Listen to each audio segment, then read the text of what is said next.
मैं जबलपुर बोल रहा हूं, वह शहर जो अपने गौरवशाली इतिहास और समृद्ध सांस्कृतिक धरोहर के लिए प्रसिद्ध है।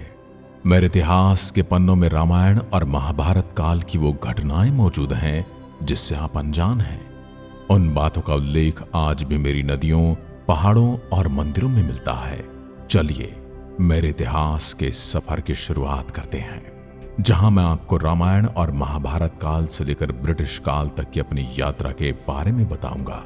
आज मैं आपको मेरे जबलपुर के बारे में ऐसे ऐसे राज खोलने वाला हूं जिनको जानकर आप भी हैरान रह जाएंगे। इसी के साथ मैं सभी टूरिस्ट और धार्मिक स्थानों की यात्रा भी करवाऊंगा। मैं वीडियो की शुरुआत करते हुए सर्वप्रथम जबलपुर की कुलदेवी माता मकर वाहिनी की जय जयकार करना चाहता हूं, क्योंकि इन्हीं की कृपा से मैं रात दिन प्रगति की ओर अग्रसर हूं। तो हम सभी जय माता दी लिखकर वीडियो की शुरुआत करते हैं।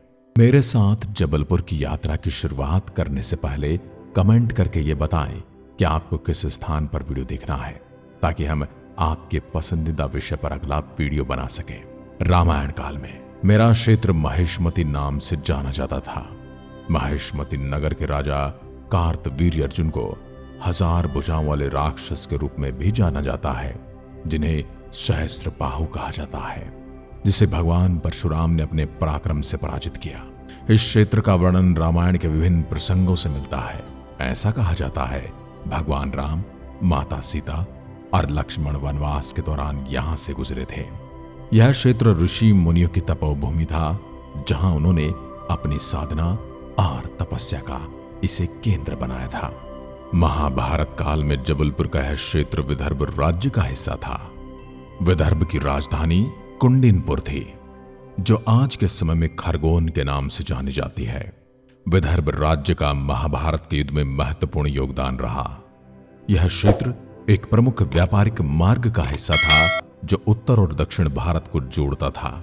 इस मार्ग का उल्लेख महाभारत के वन पर्व में मिलता है। महाभारत काल के बाद इस क्षेत्र में कई राजवंशों का शासन रहा। इनमें वाकाटक, राष्ट्रकूट और कलचुरी वंश प्रमुख थे। वाकाटक वंश ने इस क्षेत्र पर 3री शताब्दी में शासन किया और उनके शासनकाल के दौरान जबलपुर में कई महत्वपूर्ण सांस्कृतिक और धार्मिक केंद्र स्थापित किए गए। इसके बाद राष्ट्रकूट वंश ने यहां पर अपनी अनूठी वास्तुकला का उदाहरण प्रस्तुत किया, जिनमें मंदिर और किले प्रमुख हैं। जबलपुर पर गोंड वंश का भी बहुत ज्यादा प्रभाव रहा। गोंड राजा मदन सिंह ने इस क्षेत्र को अपनी राजधानी बनाया और यहां पर एक नया शहर स्थापित किया, जिसका नाम मदन महल रखा गया। मदन महल किला आज भी उनकी वास्तुकला और पराक्रम का प्रतीक है। मुगल काल के दौरान जबलपुर पर मुगलों का आक्रमण हुआ, लेकिन गोंड राजाओं ने अपनी कुशल रणनीति से मुगलों का सामना किया और अपने राज्य की स्वतंत्रता को बनाए रखा। मेरे इस विशाल जबलपुर का नाम जबली ऋषि के नाम पर पड़ा, जो यहां पर एक महान संत थे। ऐसा माना जाता है जबली ऋषि ने यहां तपस्या की और इसलिए स्थान का नाम जबलीपुरम पड़ा, जो कालांतर में जबलपुर हो गया। यही भूमि प्राचीन समय से ही साधु संतों और ऋषियों की तपोभूमि रही है। ब्रिटिश काल में जबलपुर ने एक महत्वपूर्ण मोड़ लिया। अंग्रेजों ने जबलपुर को अपने प्रशासनिक केंद्र के रूप में विकसित किया। उन्होंने यहां पर रेलवे, सड़कों और अन्य बुनियादी सुविधाओं का निर्माण किया, जिससे यह शहर मध्य भारत का प्रमुख केंद्र बन गया। अंग्रेजों के शासन के दौरान यहां पर कई चर्च, भवन और किले बनवाए गए, जिनका वास्तुशिल्प आज भी देखने योग्य है। उसी दौरान जबलपुर का विकास तेजी से हुआ। इसे मध्य प्रदेश की संस्कार धानी कहा जाने लगा। यहां पर कई महत्वपूर्ण संस्थान जैसे कि हाई कोर्ट, राज्य पुलिस मुख्यालय और विश्वविद्यालय स्थापित किए गए। स्वतंत्रता संग्राम के समय जबलपुर ने स्वतंत्रता सेनानी को एकजुट करने में महत्वपूर्ण भूमिका निभाई।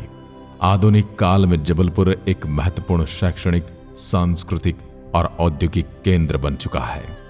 यहाँ की प्राकृतिक सुंदरता, जैसे कि भेड़ाघाट की संगमरमर की चट्टानें, धुआंधार जलप्रपात और मदन महल किला पर्यटकों को अपनी ओर आकर्षित करते हैं। मेरी सीमाएं नर्मदा नदी, विंध्य पर्वत श्रृंखला और सतपुड़ा पर्वत श्रृंखलाओं से घिरी है।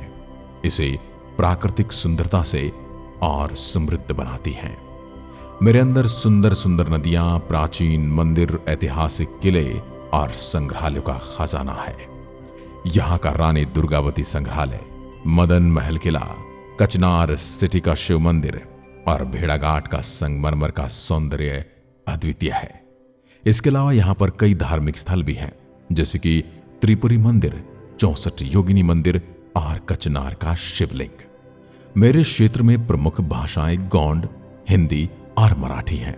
यहाँ की संस्कृति में कई त्योहारों और मेलों का विशेष स्थान है, जैसे कि नर्मदा जयंती, रानी दुर्गावती बलिदान दिवस और होली महोत्सव।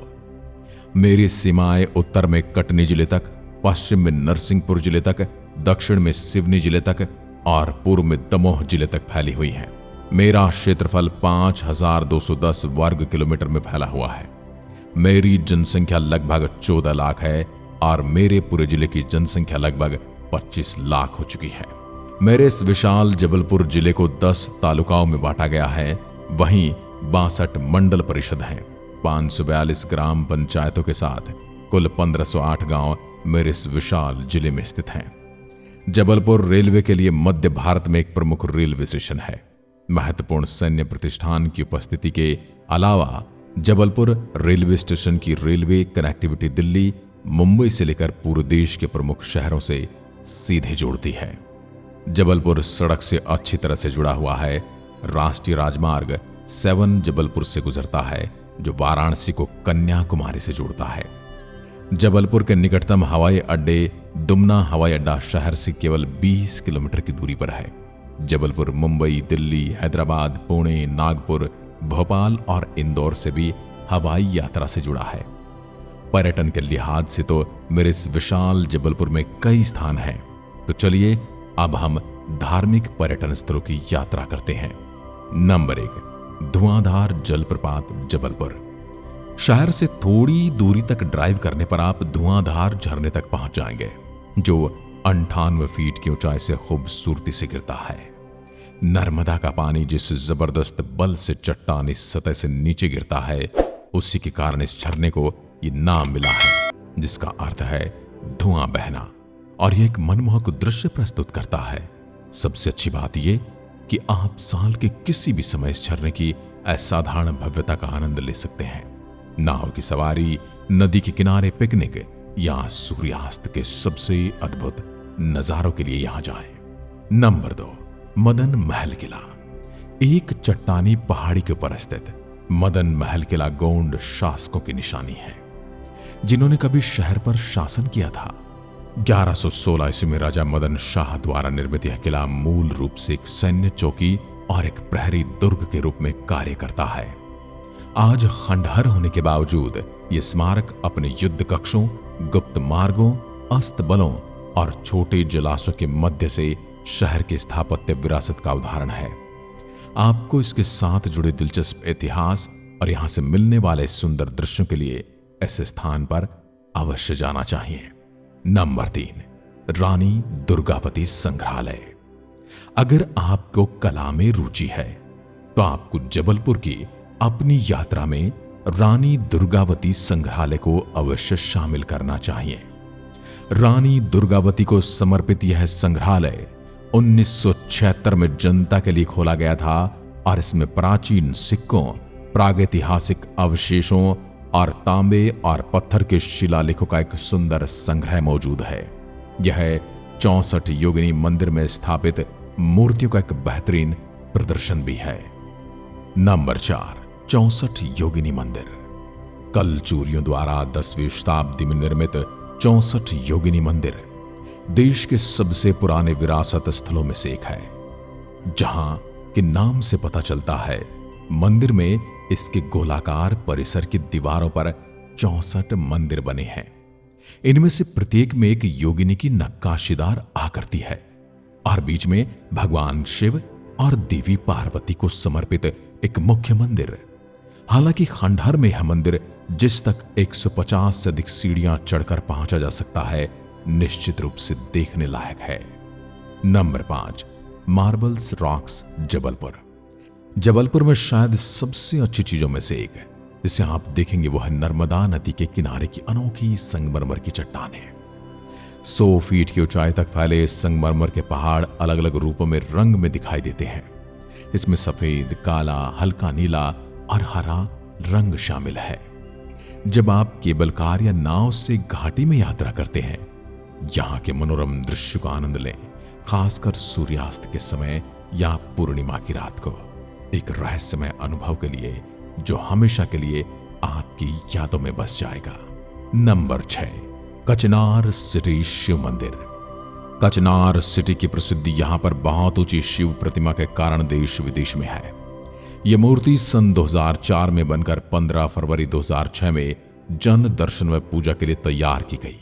इस मूर्ति की ऊंचाई लगभग 76 फीट है एवं यह एक गुफा के ऊपर स्थित है।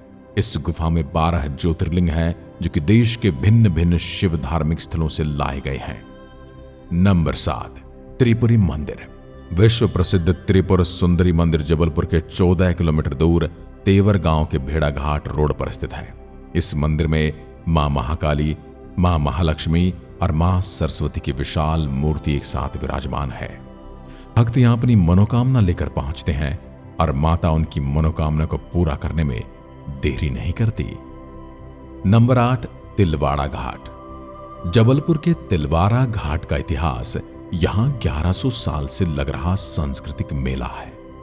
भगवान सूर्य के उत्तरायण होने का पर्व मध्य प्रदेश में यूं तो नर्मदा किनारे जगह जगह मकर संक्रांति का मेला लगता है, लेकिन जबलपुर के तिलवाड़ा घाट की बात ही अलग है। तिलवाड़ा घाट में त्रिपुरी राजवंश के समय से यानी करीब 11 साल से अलग अलग स्वरूप में मकर संक्रांति का मेला लग रहा है। इतिहासकार आनंद राणा कहते हैं, इस दिन नर्मदा जी में तिल वारने की परंपरा से इसका नाम तिलवाड़ा घाट पड़ा है। इसी के साथ आप इन स्थानों पर भी जा सकते हैं। नर्मदा नदी पर बरगी बांध, Dumna nature reserve park, Vishnu Varaha मंदिर मझौली, बैलेंसिंग रॉक। आशा है कि मेरे इस विशाल जबलपुर के इस छोटे से इतिहास और मौजूदा परिदृश्य का वीडियो आपको पसंद आया होगा। इसी के साथ और भी कई स्थान हैं जिनको मैं एक वीडियो में आपके सामने प्रस्तुत नहीं कर सकता। अब आप एक लाइक कीजिए और कमेंट करके बताइए कि अगला वीडियो किस विषय या किस स्थान पर देखना चाहते हैं। जिस विषय के सबसे ज्यादा कमेंट होंगे हम उस विषय पर जल्द ही वीडियो लाएंगे। जल्द ही मिलते हैं अगले वीडियो के साथ। तब तक के लिए नमस्कार, जय हिंद, जय भारत।